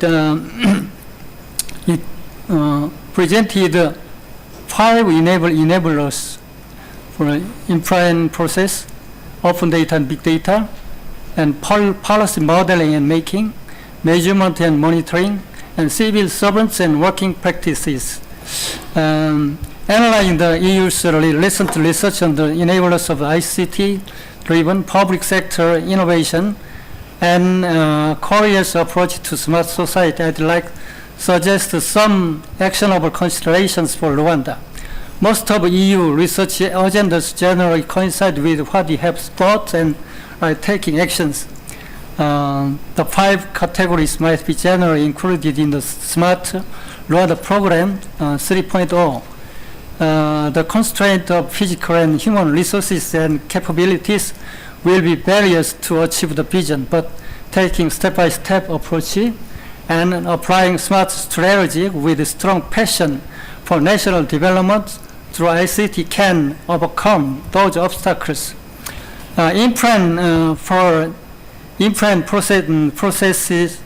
Processes has been and will always be the key enablers of ICT. Cloud, EA, and methodology, PET, privacy, that is privacy, encryption, technology, and EID are critical for advanced ICT, especially for government services. To to build independent competency in this area is very important for sustainable development of your country. And systematic data governance policy and the accumulation of basic public data systematically is a prerequisite to next generation data policy and technology. Research and prototype of Rwanda mobile platform is challenging, and killer applications applicable to the whole Africa should actively search it. Lastly, civil servants and working processes as essential in starting country as advanced country also. This is my presentation. Thank you. Thank you, Dr. Choi, for a very comprehensive presentation. I wish we had more time to cover this in more detail. Let me now open the floor for a brief question and answer session. We are running out of time, so maybe we'll take maximum two or three questions. I see there's one question there. Any other questions? There's one question here as well. Okay, maybe the third one? Okay, the third one from me, a very lightning question, lightning answer. What is the number one thing which you think made a difference for you in your countries and which is likely to make a difference here in Rwanda for smart transformation? What is the one thing? So lightning answer, like one word. And I'd like to, while you're thinking about this, maybe I'll ask the gentleman who wanted to ask a question.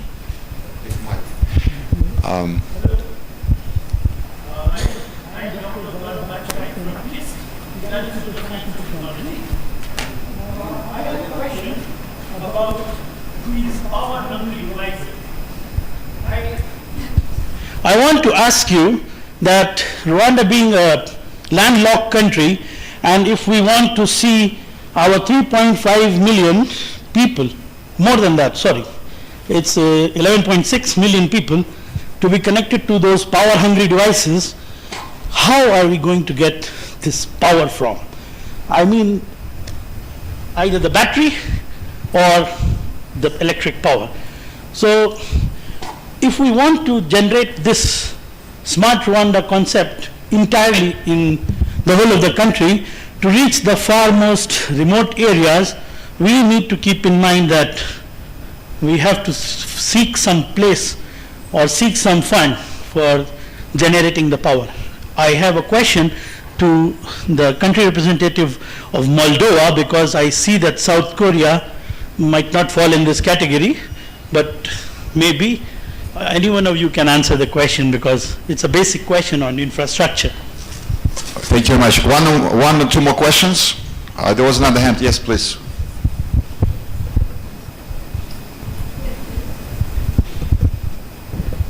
Thank you. I'm Dr. Solange Tuze from the National University of Rwanda.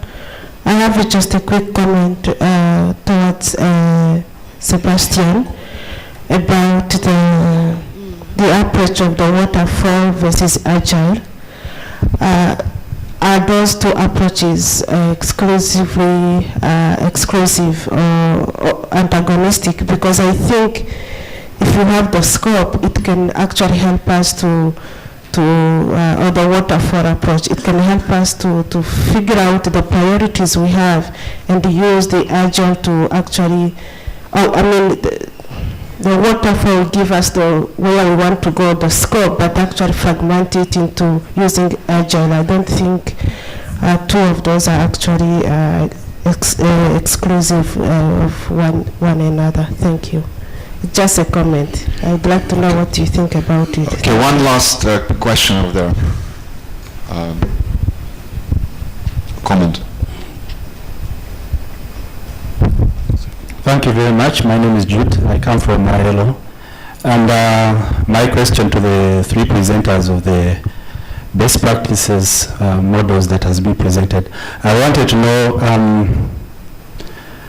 how far ICT has created a shift in the productivity of other sectors, such as food processing and transport, education and what, and to what extent has that improved the employment situation in your countries?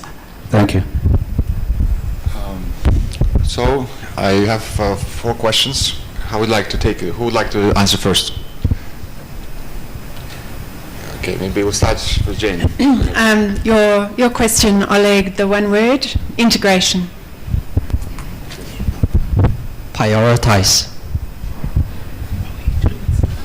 Delivery team. I think it's the basic data for whole people's life. Thank you. And the other questions would like to answer or comments?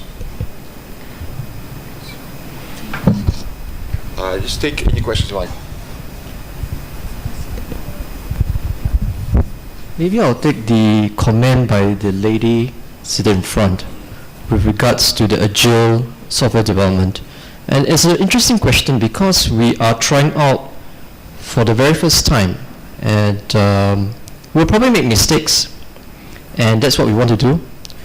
I think in terms of leading some of these programs, we have to be willing to fail, and we're prepared to fail so that we can venture into something that's more innovative and more progressive.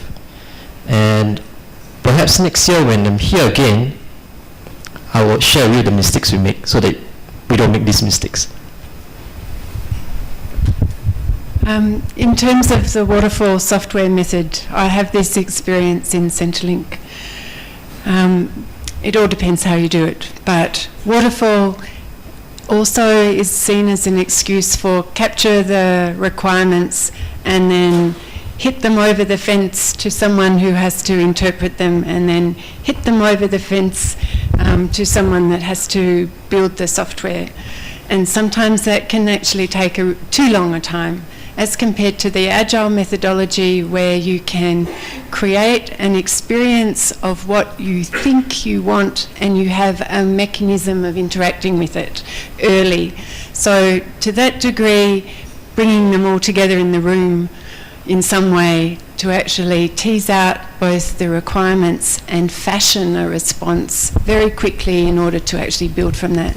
And just while I've got the microphone, the question about how to pay for the electricity, I think the answer is in Rwanda. You shouldn't be relying on experts from outside, but you use a process to find out from within what you can do to both exploit the natural capabilities and the experiences from others. Thanks very much. Stella and Dr. Choi. Regarding the question about access to power, I agree with what Jane has said, because the context is very important. In our country, we don't have this problem. So, but if I can comment, we faced similar challenges in other areas, not with power connectivity, but in other areas, and we've decided to partner with private sector and think about innovative solutions. Now technology is advancing very fast, and you don't have to come up with the same approaches or the same solutions to the world problems. So my advice will be look outside of the traditional way of addressing these challenges, and again rely on the private sector. Regarding the productivity that the ICT could bring in other sectors, in Moldova we have a pretty strong ICT sector, which contributes about 10% to the GDP of the country. But what we observed is that the business is not using so much the ICT to be more competitive, to be more productive or efficient. So we are, by governance e-transformation agenda, we try to address this problem, and are marketing to them, selling not for money, but selling for showing the advantages of using the same mobile digital signature or the cloud infrastructure or the payments infrastructure for the private sector to drive productivity over there. And also we're working very closely now with the education ministry, health ministry, agriculture, to build upon these enablers and start e-transforming these sectors. So we will be ready to share results on how this agenda drew productivity in half a year when we will have more results to share. Thank you. Thank you, Stella. Any last word, Dr. Choi? Our study shows the economic contribution rates to around 15 to 20% to national GDP. But I think the benefit from the process of development and also some other aspects like social and political it has some more important portions, I think. Thank you very much, dear panelists, for excellent presentations and answers. Before I close this panel, I would like to ask Honorable Minister to maybe have some final words, and then I'll ask Wayne, as a facilitator of the crowdsourcing and co-creation effort, to add something. Thanks. Well, thank you, Oleg. Mine is a question to Oleg. When is the co-creation starting? So far we've had a bunch of experts telling us, you've asked questions, but I can't wait for that moment where the actual co-creation starts. So I think it's coming up in the afternoon. So I'd like to invite you. I think lunch is going to follow, but then I haven't had fun yet. I hope that the fun is coming in the afternoon where we sit and start creating the Smart Rwanda.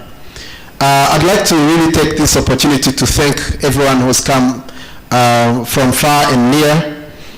I wouldn't do justice to everyone if I started naming, but I feel the urge really to recognize people from the private sector who've made it, who've traveled from far. And when I look into in this room, I can see people from SAP, SLK, and other companies and local companies whose CEOs, not CIOs or CTOs or CMOs, or the heads of those organizations really stayed, and I invite them to keep staying in the afternoon. In the government, we are really blessed. Because we are a big audience, we can't give everyone the floor to introduce themselves, but this afternoon we'll be sitting around tables of about 10 to 15 people, and people need to really take that time to know each other, because those tables represent areas of interest. So in this room, you don't know how many important people we have. We've got the heads of the National ID Authority, for instance, coming here, and we know that the National ID Authority is not only one of the biggest users, but also one of the central masterpieces of interoperability as far as delivering citizen to services the citizen is concerned. We've got the Director General of the National Immigration Authority, who is also another champion. We've got people from the local government. We've got a massive participation of the agriculture sector. The biggest consumer sectors are here. Education is here, finance is here. Of course, we've got the people from the Office of the President and the Prime Minister's Office. I see researchers. Institute of Policy Analysis and Research is heavily represented here, the Rwanda Governance Board. So you will get to meet and know all those people sitting in this room that you probably haven't had the time to greet yet. I'm so glad we've got a strong representation from the academia, and those are people who are coming here to stay with us for these 2 days. You've heard from NUR, KIST, Carnegie Mellon University is in this room. So this audience really the ideal kind of audience we've been hoping for this afternoon to really create the Smart Rwanda agenda. We are blessed with a number of development partners. World Bank, just next to me, I can see USAID, CIDA, ICT. Caroline is here with us. She's going to speak this afternoon. One UN is here. So, and others, please, those that I haven't mentioned, it's probably that I'm not yet familiar with you, or I don't have the time to talk about everyone. but we'll get to know each other when we start meeting in smaller groups. And then we're having independent experts and consultants. Just sitting across me, I see somebody I haven't seen for many years. She's called Baloko. I don't know where she is today. And I see Sam, Toyota, and others. So we will start hearing from you this afternoon. And then, of course, the young entrepreneurs. I don't know why they're sitting in the back.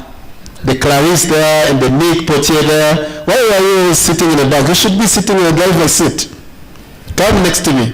So this afternoon, I think we're going to break all those barriers, international versus local versus academia, private sector, NGOs, the source of money, the source and the sink. We're going to mix all of that. So let me stop here because I can't do justice to everyone, including our regional and international participants who've come from the different corners of Africa sitting here with us today. But this session was really, really fantastic. I was having this urge to tweet about every statement. And I don't know who else felt, can I get a copy of that presentation? Can I get a copy of that presentation? Oh, yes. So I think we need all those presentations somewhere online, like during this lunchtime. We need to have the link where we can find them and peruse them to sort of better formulate more intelligent comments this afternoon. But there are things really that struck my mind, things like by default, everything, mobile by default, open and shared by default, cloud first, green by default. I think those are things that we would like to make sure that we start from there.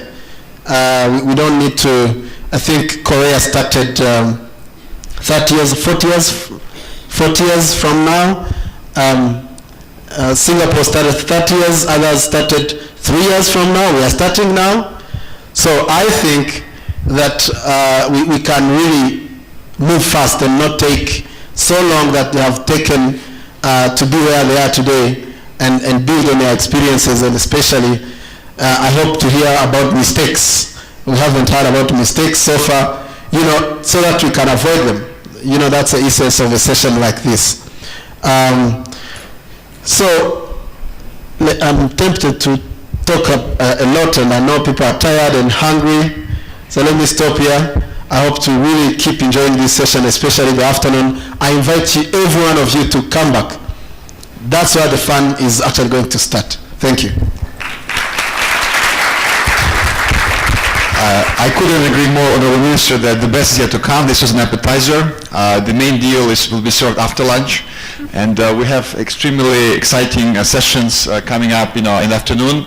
And I would just like to recognize that not only we have a great audience here, very diverse, very important audience, but we also have online audience who are watching this, and many of them are tweeting and also participating in this crowdsourcing exercise, which Wayne actually was managing, which includes several social media tools, including Twitter and Google Moderator, and hundreds of comments and votes came from online sources endorsing some ideas, commenting on ideas. So there's a lot of good ideas coming up from international experts from outside Rwanda. And I'd like to ask Wayne to explain a little bit how we're going to be organized in the afternoon and the role of also international audience. Thanks.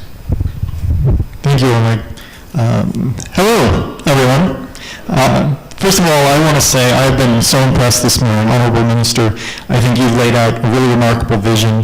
The way, after hearing all of these speakers, you've been able to kind of take all of that and present it back and kind of put it in a context for what's coming this afternoon. Frankly, I have very little left to say standing up here. Luckily, I get the honor of apologizing for the hotel for the smell that came through a little while ago. Apparently that problem has been completely resolved, so I do have something to say. This afternoon, in brief, when you come back, we'll meet as this, and I'll give a longer overview. But what I want you to take to lunch is, you've seen the house with the 10 pillars, the 10 verticals. And if you look around the room, you'll see there are banners around the room for each of those. Smart agriculture, smart environment, smart healthcare, smart business, smart jobs creation, education, government, girls, Kigali, and infrastructure. The reason I read through those is when you come back, We will ask you to choose which of those issues is most pertinent to what you do, which of those issues are you most passionate about, and ask you to go to the table next to the banner and have discussions, partially based on your expertise, primarily based on your expertise, but perhaps you heard something this morning that was new, that caught your attention, that was interesting, and all of the experts that you've heard from will be available to help you. If you have questions, we can bring them to your table. We have facilitators who will have specific goals. After the discussions, one person from each group will get to stand up where I am and let everybody know what came out of the discussion. So we'll begin to understand not just our individual sectors, but also across the other sectors, so that the solutions that we create don't just solve problems within a silo, they solve problems across all of government. That's the excitement of what's going to happen this afternoon. And since I'm very well aware that I'm standing between you and food, let me just say, when you go out the door, protocol will help direct you down 2 flights of stairs where lunch is already set up waiting for us 2 floors below. Thank you very much.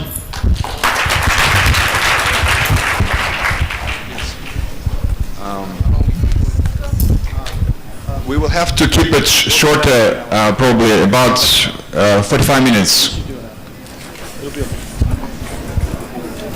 course, yeah. I thought yours was very good. I really liked it, especially when you conversation.